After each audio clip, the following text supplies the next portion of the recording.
رغدن. رغد کہتے ہیں ایسا کہ جو کھایا جائے تو ہضم ہو، ایسا نہ ہو کہ کھانے کے ساتھ راستے میں رک جائے کسی بھی شکل میں اور جزو بدن نہ بنے اور بدن کے لیے وبال جان بن جائے، تو ایسا نہ ہو. رغد یعنی خوشگوار، جزو بدن بننے والا، خوشگواریاں پیدا کرنے والا، اور وہ رزق ہو من کل مکان. یہ نہ ہو کہ ہیڈ آف دا اسٹیٹ یا ہیڈ کوارٹر یا دائیں بائیں بس وہاں تک تو رزق ہو اور باقی جیسے جیسے اس سے دور ہٹیں، یا اپنی پارٹی کے لیے ہو اور دوسروں. تو من کل مکان کہ وہ بستی پہاڑوں پر ہو، دریاؤں پر ہو مشتمل، لاہور پر ہو، پنڈی، جو جو اس بستی کے باشندے ہیں، دریاؤں میں، شہروں میں ہو، دیہاتوں میں ہو، صحراؤں میں ہو، میدانوں میں ہو، فضاؤں میں ہو، من کل مکان جہاں کہیں بھی ہو وہاں پر یہی رزق کا نظام جو وہاں جاری و ساری ہو. تو یہ تو ہے آئیڈیل بستی. اور آگے فرماتے ہیں فکفرت بانعم اللہ، یہ شکر ہے، اور اس شکر کی ضد میں کیا ہے؟ کفر. تو اگر وہ آگے چل کر اللہ کے انعامات کا کفر کرے تو پھر کیا ہوگا؟ فَأَذَاقَهَا اللَّهُ لِبَاسَ الْجُوعِ وَالْخَوْفِ، تو پھر اللہ تعالیٰ اس بستی کو چکھا دیں، لازم قرار دے لیں اس کے لیے لباس بھوک کا بھی اور انسیکیورٹی کا. تو لباس الخوف اور لباس الجوع، یعنی بھوک کبھی جا ہی نہیں رہی، ہر آدمی بھوکا ہے، ہر آدمی ندید ہے، ہر آدمی کے اندر بکنے کا جذبہ ہے. تو ہر آدمی کے لیے بھوک اور خوف لباس کے طور پر. اور یہ کیوں ہوتا ہے؟ بما کانوا یصنعون، ان کارستانیوں کے نتیجے میں، اس صنعت و سائنس کے باوجود کہ جو وہ کر رہے ہیں. تو میری بات یہ تھی کہ یہ جو شکر ہے وہ فرد کے یعنی مقام سے شروع ہو کر ریاست کے مقام تک وہ جاتا ہے. اس ضمن میں یہ جو 2183 سے جو ہم لے رہے ہیں سیام جس حوالے سے آ رہا ہے، اس کی ایک ابتدائی شکل 2153 میں آئی ہے. ذرا اس کو دیکھ کر آگے چلتے. 2153 یہ 2153 یہ رسول کی جو بعثت ہے 151 میں ہے. کما ارسلنا فیکم رسولا، اور یہ جو رسول کی بعثت ہے، نبی پاک کی رسالت کی جو غایت ہے وہ کیا ہے؟ پہلے دیکھیں آیت 150. وَلِأُتِمَّ نِعْمَتِي عَلَيْكُمْ وَلَعَلَّكُمْ تَهْتَدُونَ، میں چاہتا ہوں کہ میں اپنی نعمتیں تم پر کمال کو پہنچا دوں. وَلِأُتِمَّ نِعْمَتِي، میرا ارادہ پروگرام یہ ہے کہ امت مسلمہ تمہارے لیے، تمہارے اوپر میری نعمتیں کمال کو جا پہنچے. اتمام، میں اپنی نعمتوں کو، نعمت کو جن سے، میں اپنی نعمتوں کو کمالی درجے میں، یعنی جو فردن ادھر ادھر اللہ کی نعمتیں اقوام کو ملی، اب وہ نعمتیں کمالی شکل میں اتمام نعمت کے طور پر تمہیں عطا ہوں. وَلَعَلَّكُمْ تَهْتَدُونَ، اور تم ہدایت کے نصب العین کو پا جاؤ. اور ہدایت کا نصب العین کیا ہے؟ هُوَ الَّذِي أَرْسَلَ رَسُولَهُ بِالْهُدَىٰ وَدِينِ الْحَقِّ لِيُظْهِرَهُ عَلَى الدِّينِ كُلِّهِ وَلَوْ كَرِهَ الْمُشْرِكُونَ وَلَوْ كَرِهَ الْكَافِرُونَ، کہ تمہیں غلبہ تام حاصل ہو جائے، نعمتیں کمال کو، اور غلبہ، قوت، طاقت وقت کے حوالے سے وہ بھی کمال کو. اور یہ کیوں ہو؟ یہ اس لیے کہ وہ جو ہم نے تمہارے اندر رسول مبعوث کیے ہیں، رسول بھیجے ہیں، جو آگے پھر ان کے کام ہیں، وہ تلاوت آیات کرتے ہیں، تزکیہ کرتے ہیں، کتاب دستور حیات کی تعلیم دیتے ہیں، اور دستور حیات کی وائیو فٹ جو ہے اس سے تمہیں وہ باخبر کرتے ہیں حکمت. اور اس طرح تمہیں وہ چیزیں، ان چیزوں کی تعلیم دے رہے ہیں کہ جن کو تم اپنے عقلی جو استعداد ہے اس کی بنیاد پر تم ان کا یعنی ادراک نہیں کر سکتے. اور آگے ہم فَاذْكُرُونِي أَذْكُرُكُمْ وَاشْكُرُوا لِي وَلَا تَكْفُرُونَ، بس تم میرے اس پیغام کو ہمیشہ پیش نظر رکھنا، تو میں نتائج و ثمرات کے حوالے سے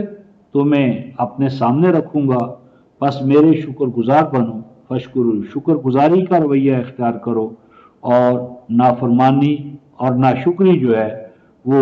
اپنے اندر نہ آنے دو، اور اس کام کے لیے اللہ تعالیٰ سے مدد طلب کرتے رہو صبر کے ذریعے، یعنی مستقل مزاجی، اور صلات، اقامت صلات، دعا، پورا پروگرام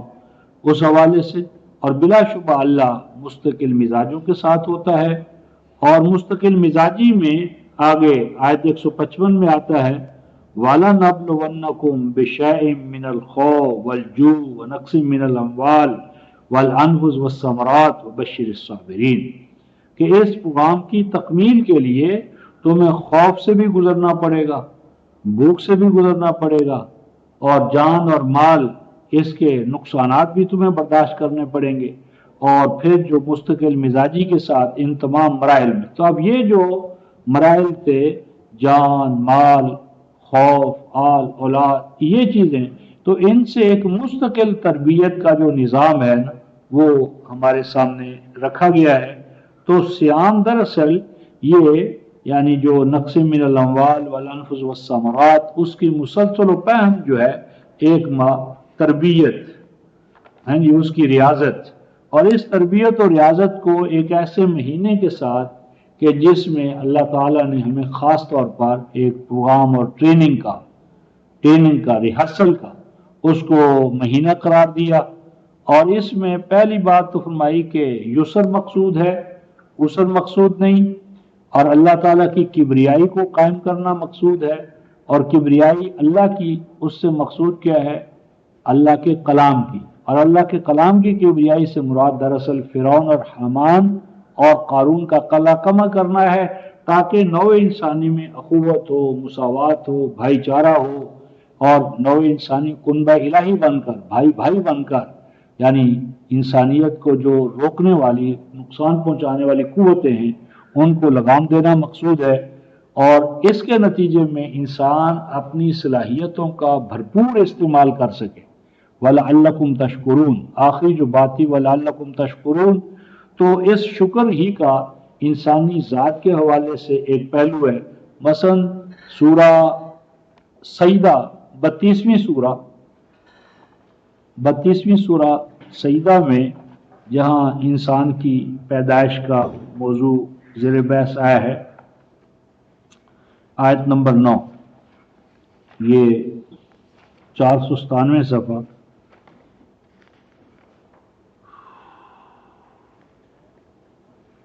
یہ آیت نمبر 9 ہے ثم سواہ، پھر اللہ تعالیٰ نے انسانی ذات کو موسٹ یعنی بیلنس پیدا کیا، سواہ، اللہ تعالیٰ نے اسے سنوارا، ہر طرح کے توازن اور اعتدال سے متصف کیا امکانی طور پر، وَنَفَخَ فِيهِ مِنْ رُوحِهِ، اور اپنی ایک ڈیوائن انرجی جو ہے اس کا اس میں ایک شمع ڈالا، وَجَعَلَ لَكُمُ السَّمْعَ وَالْأَبْصَارَ وَالْأَفْئِدَةَ، اور اس نفخ روح کے نتیجے میں، تسویہ کے نتیجے میں اللہ تعالیٰ نے تمہیں سمع، بصر اور فؤاد کا حامل بنایا۔ سمع سننا، ابصار بصر دیکھنا، اور سنی اور دیکھی ہوئی چیزوں کو پکا کرنا، افیدہ، افیدہ فؤاد کی جمع ہے، فؤاد فعدہ کا اصل معنی ہوتا ہے بھوننا، گوشت کو بھوننا، تو فؤاد یعنی وہ پروسیس کی جس میں پرسیپشن سے، حواس سے جو کچھ ہمیں حاصل ہوتا ہے، یعنی آبزرو ڈیٹا، جو حواس سے معلومات حاصل ہوتی ہیں ان کو پکا کرنا، پختہ کرنا، ویریفائڈ نالج کرنا، تو یہ کنسیپچول نالج، تو پہلے پرسیپشن اس کے بعد کنسیپشن، تو یہ سمع، بصر اور فؤاد یہ ایک خاص امتیازی پہلو ہے انسان کا۔ تو آگے فرماتے ہیں قلیلا ما تشکرون، لیکن تم نے تو ابھی اپنے آپ کو پہچانا ہی نہیں، تم نے تو اپنے آپ کو جانا ہی نہیں، تم نے تو سمع بصر فؤاد کی کوئی قدر کی ہی نہیں۔ بھرپور استعمال، یعنی آج سائنسدان بتاتے ہیں کہ انسان کے پاس جو برین سیلز ہیں وہ کتنے لاکھ، اور اوسط انسان کتنے ان میں سے استعمال کرتے ہیں؟ کچھ بھی نہیں۔ تو قلیلا ما تشکرون، تو یہ جو یعنی روزہ ہے، صیام ہے،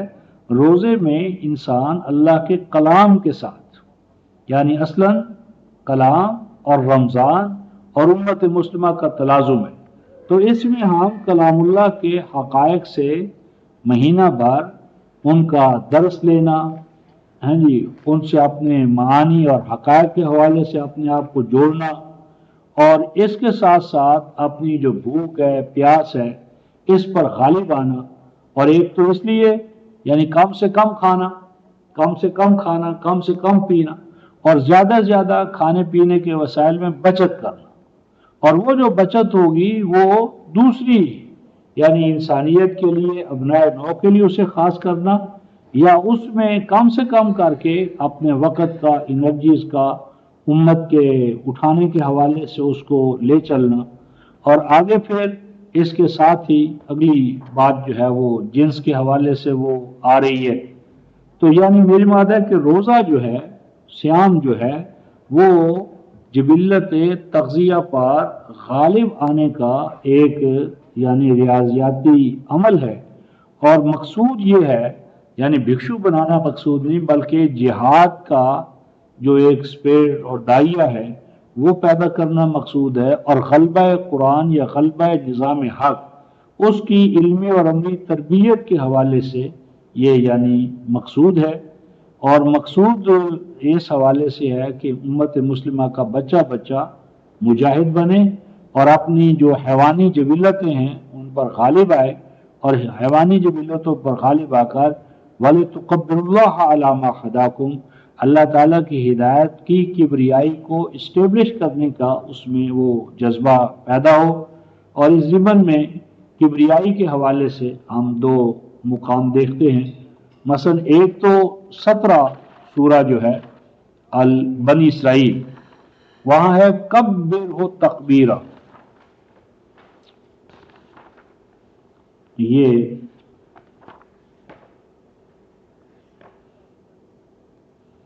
قل الحمد للہ الذی لم یتخذ، یہ 352 صفحہ، قل الحمد للہ الذی لم یتخذ ولدا ولم یکن له شریک فی الملک ولم یکن له ولی من الذل وکبرہ تکبیرہ۔ اور کہو کہ تمام خوبیاں اور کمالات اس اللہ کے لیے ہیں کہ جس کا کوئی اڈاپٹڈ سن بھی نہیں ہے، یعنی لم یلد ولم یولد بھی ہے، اور کوئی اڈاپٹڈ سن بھی نہیں ہے، کسی کو اس نے اڈاپٹ بھی نہیں کیا کہ وہ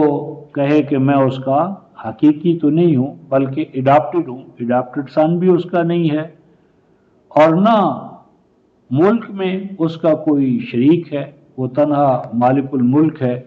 کوئی نبی ولی جو ہے اس کے اس حوالے سے وہ شریک نہیں ہے، اور نہ وہ کسی کمزوری سے ہمکنار ہوتا ہے کہ اسے کسی غوث یا بچانے والے کی ضرورت پڑے۔ وَلَمْ يَكُنْ لَهُ وَلِيٌّ مِّنَ الذُّلِّ، اس کا کوئی کمزوری کے حوالے سے یعنی دست راست یا ممید و معاون یا اس کا کوئی ایسا کوئی نہیں ہے۔ تو یہ عیسائیت کا، یہودیت کا، اور آج خود مسلمانوں نے جو غوث، قطب، ابدال اور وہ سارا نظام مقافات عمل کے مقابلے میں گھر رکھا ہے۔ اور آگے فرمایا وَكَبِّرْهُ تَكْبِيرًا، اور اس اللہ کے لیے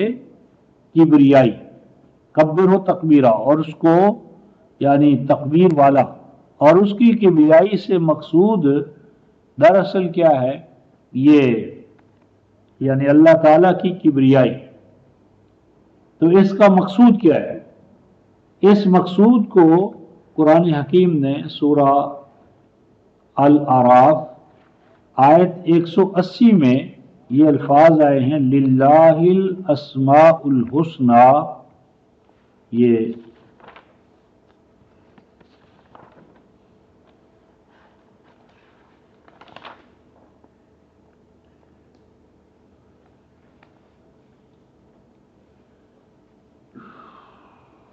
180 صفحہ 180 آیت سورہ الاعراف کی، اور 209 صفحہ ہے، 209 صفحہ. للہ الاسماء الحسنی فادعوہ بہا. تمام اسماء حسنہ اللہ ہی کے لیے ہیں، یا اللہ کے تمام اسماء الحسنہ ہیں. تو کیا فادعوہ بہا، پس اللہ کو بلا لو، اللہ کو بلاؤ، پکارو، بہا ان اسماء حسنہ کے ذریعے. یعنی یہ جو اسماء حسنہ ہے رفقا محترم، یہ انسانی ذات کے لیے آئیڈیل ہے. ایٹریبیوٹس آف آل مائٹی اللہ، یہ ایٹریبیوٹس دراصل انسانی ذات کے لیے آئیڈیل ہے، اور ان اسماء حسنہ کو انسانی ذات میں اللہ حد بشریت پیدا کرنا یہ دین کا مقصود ہے. یعنی اسماء حسنہ ہیں اس لیے فادعوہ بہا کہ ان کے ذریعے تم اس اللہ کو پکارو، بلاؤ، دعوت دو، اور چھوڑ دو، وزرو اور چھوڑ دو کن کو، الذین یلحدون فی اسماء، کہ جو اللہ تبارک و تعالیٰ کی ان صفات کے اندر یک طرفہ پن. مثلا کسی نے اللہ تعالیٰ کو صرف رحمت کے حوالے سے دیکھا اور انہوں نے اللہ تعالیٰ کے عدل کو پامال کر دیا. کسی نے اللہ کے عدل ہی کو دیکھا اور آواگان اور لا تعداد جوں ان کے چکر میں پڑ گیا، حنوف جس طرح، نصارہ جس طرح. تو کسی نے اللہ کی ایک صفت کو لیا اور دوسری صفات سے صرف نظر کر لیا. تو اللہ تعالیٰ کی تمام صفات جو ہیں ان کو توازن و اعتدال کے ساتھ، جیسا کہ اس نے اپنے کلام میں اس کا اظہار کیا ہے، ان کو اپنا نصب العین بناؤ. اور جنہوں نے اللہ کی صفات کے اندر توازن اور اعتدال کو ترک کر دیا ہے اور ایک صفت کو لے کر دوسری صفات سے اس کا توازن اور اعتدال قائم نہیں رہنے دیا، ان کو اپنے سے علیحدہ کر دو، ان سے اپنے آپ کو علیحدہ کر لو. اور سیجزون ما کانوا یعملون، اور دیکھو گے، اور یہ ضابطہ ہے رفقا محترم کہ جس طرح کا کسی قوم کا تصور الوہیت ہوگا، تصور صفاتی باری ہوگا، اسی طرح کا اس قوم کا کریکٹر ہوگا. یعنی کسی بھی قوم کے کریکٹر کو دیکھنا ہو تو یہ دیکھ لیا جائے کہ اس قوم میں اللہ تعالیٰ کی ذات و صفات کا تصور کیا ہے. جس طرح کا آپ کا اور میرا تصور ذات باری ہوگا، اسی طرح کا میرے اور آپ کے اندر کریکٹر پیدا ہوگا. تو اللہ تبارک و تعالیٰ کی صفات، اس میں جو کبریائی ہے، تو وہ خالص اللہ کے لیے. نتیجہ کیا نکلے گا کہ انسانی دنیا میں کوئی کبیر نہیں ہوگا، کوئی بڑا نہیں ہوگا. تمام انسان جو ہیں وہ اخوت، مساوات، عدالت اور برابری اور قربہ الہی ہونے کے ناطے سے برابر ہوں گے. اور ان اکرمکم عند اللہ اتقاکم. تو یہ نظام جو ہے یہ چلے گا، اور اس کے چلانے کے لیے ایک آخری آیت اس ضمن میں پیش کر پھر دو ایک سوالات کو زیر بحث لا کر ختم کرتے ہیں. سورہ توبہ میں ایک مستقل نظام اس طرح کا وضع کیا گیا ہے. یہ سورہ توبہ ماکانہ، یہ آیت 120 ہے، یہ بلکہ 122، 248 صفحہ 248 اور آیت 122. وما کان المؤمنون، ممکن نہیں تمام ایمان والوں کے لیے. وما کان المؤمنون، نہیں ہو سکے گا ایمان والوں کے لیے، مومنوں سے یہ نہیں ہو سکتا. لینفروا کافہ، کہ وہ سب کے سب، نفیر عام، نفیر عام یعنی میدان جنگ میں لام بندی، کہ سب کے سب جو ہے وہ گھر بار چھوڑ کر نکل کھڑے ہوں، سب کے سب تبلیغ پر نکل پڑیں، سب کے سب جہاد پر نکل پڑیں. تو زندگی کا جو نظام ہے وہ اس طرح نہیں چلے گا کہ تمام کے تمام افراد نفیر عام کی شکل میں گھر بار اہل و عیال سارا، تو اس طرح تو زندگی معطل ہو جائے گی، نظام نہیں چلے گا۔ تو نہیں ہو سکتا کہ سب کے سب مومن نفیر عام کی شکل میں لام بندی، ہاں جی، سب کے سب۔ تو اس لیے کیا ہوگا، فلولا نفر من کل فرقۃ منہم طائفہ، پس طریقہ کار یہ ہوگا کہ امت جو ہے اس کی جو ایک اکائی یا وحدت ہے اسے تقسیم کے طور پر انتظامی سہولت کے پیش نظر ڈیوائیڈ کر دیا جائے، اس کے ڈویژنز بنا لیے جائیں، کیٹیگرائز کر لیا جائے، اور ہر ڈویژن اور کیٹیگری میں سے کچھ افراد کو مرکز بلایا ہے، طائفہ۔ طائف چوکی دار کو کہتے ہیں، یعنی مسلسل و پہم گردش میں رہنے والا، آنے اور جانے والا۔ تو ایسا ہو کہ ایک رواں دواں موبائل نظام ایسا ہو کہ ایک وحدت جو ہے اس کو تقسیم کار کے طور پر یونٹس میں، ڈویژنز میں تقسیم کر لیا جائے، اور ہر ڈویژن میں سے، ہر علاقے میں سے، ہر کمیونٹی میں سے کچھ افراد مرکز کے پاس آئیں۔ یعنی مرکز کے اندر تو یہ نظام ہمہ دواں، یعنی مرکز کے پاس تو یہ نظام 24 گھنٹے سال بھر رواں دواں رہے گا، لیکن تمام کے تمام افراد یک وقت مرکز نہیں آ سکتے۔ تو ہر گروہ، علاقے، یونٹ، تقسیم جو بھی ہو، کمشنری، ان میں سے افراد آئیں گے، مرکز کے پاس نظام رواں دواں ہوگا، اور وہ آ کر کیا کریں گے، لِيَتَفَقَّهُوا فِي الدِّينِ، تاکہ وہ آ کر دین کا تفقہ حاصل کریں۔ دین کا تفقہ کیا ہے، فا کاف ہا، فقہ، فقہ ناریل یا کوئی بھی جو پھل ہوتا ہے تو اس کے اوپر ایک چھلکا ہوتا ہے، اس کی ایک بیرونی کھال ہوتی ہے، تو بیرونی کھال اور چھلکے کے اندر مغز ہے، گودا ہے، رس ہے،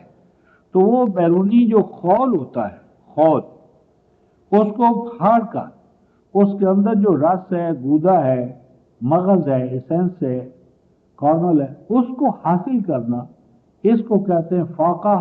و تفقہ الفواقہ، لیتفقہوا فی الدین۔ تو دین ایک سائنس ہے، تو دین کی اس انداز میں بصیرت حاصل ہو کہ دین ایک مغز ہو، جوہر ہو، اس کا ایک غذا کی طرح ہمارے اندر ایک فکری اور نظری توازن اور اعتدال اور صحت مندی، یعنی ایسا نہ ہو کہ بس وہ ایک احکام کا ڈھانچہ ہے، سٹرکچر ہے، اور بس یعنی لیفٹ رائٹ، یہ نہ ہو۔ لیتفقہوا